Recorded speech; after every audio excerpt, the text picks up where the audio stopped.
Journal du golf vous embarque cette semaine à San Francisco.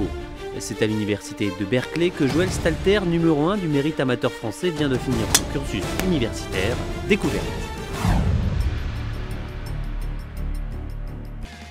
À bientôt 22 ans, Joël Stalter vient de passer 4 années à Berkeley.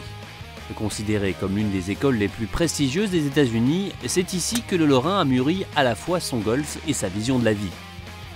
4 années où les études ont également eu une place primordiale et qui se sont achevées ce mois-ci avec un bachelor de business et management en poche. Moi, j'ai toujours voulu venir dans une université aux États-Unis et c'est pas que j'aime bien l'école, mais j'ai toujours eu cette importance aux études. Les études, ça permet de grandir. Quand je suis arrivé et que j'avais 18 ans ici, je pensais que je savais ce que je faisais, mais au final, aujourd'hui, je regarde en arrière et j'avais aucune idée de ce qu'était la vie, enfin. Et venir ici, ça m'a vraiment ouvert l'esprit là-dessus. I'm good, thank you. Are you coming tonight?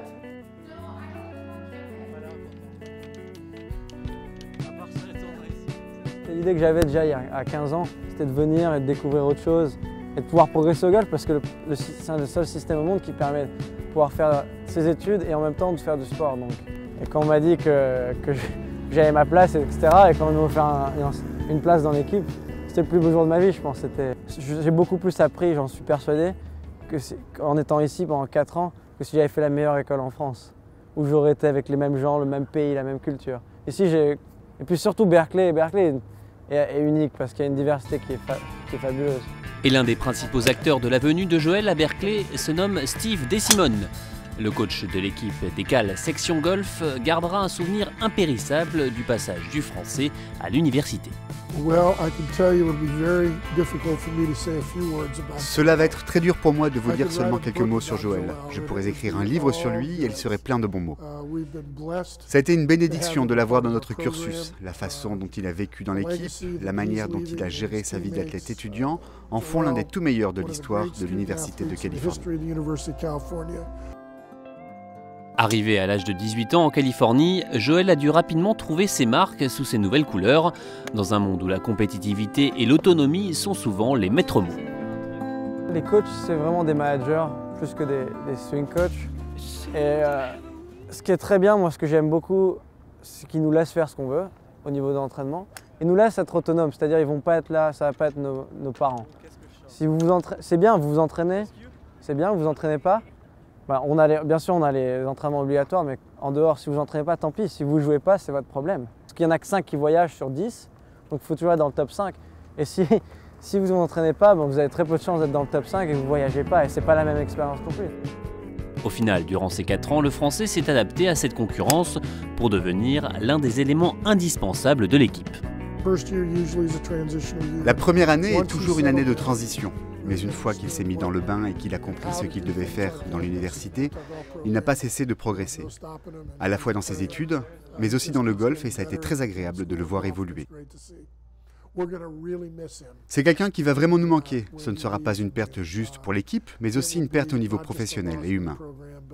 C'est ma 43e année en tant que coach, et Joël est dans le top 5 des joueurs que j'ai entraînés.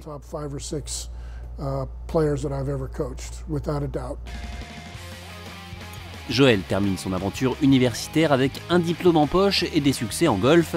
Si cette année, le Français a soulevé 2 tournois en individuel, avec son équipe d'Écale, Joël a remporté le championnat de la Conférence Pacifique en 2013.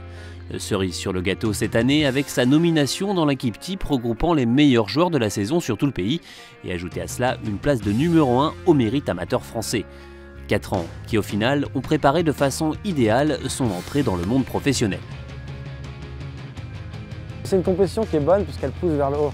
Et ici, la grande différence avec la France, c'est qu'échouer, ça fait partie d'apprendre et c'est bien. C'est grâce à l'échec qu'on va réussir. D'ailleurs, dans le golf, on gagne très rarement dans le golf, donc c'est dur, il faut savoir l'accepter. Prendre des claques, ça fait du bien. Surtout chez les pros, il va falloir s'y habituer parce que c'est très dur. Et si on veut atteindre le meilleur niveau, un super exemple, c'est Justin Rose qui, quand il est passé pro, a raté 21 cuts de suite. Joël est un joueur très talentueux, il n'y a pas vraiment de faille dans son jeu et il a progressé dans tous les compartiments de façon exemplaire, comme je m'y attendais. Il va devenir de plus en plus fort, il a un grand avenir dans le golf.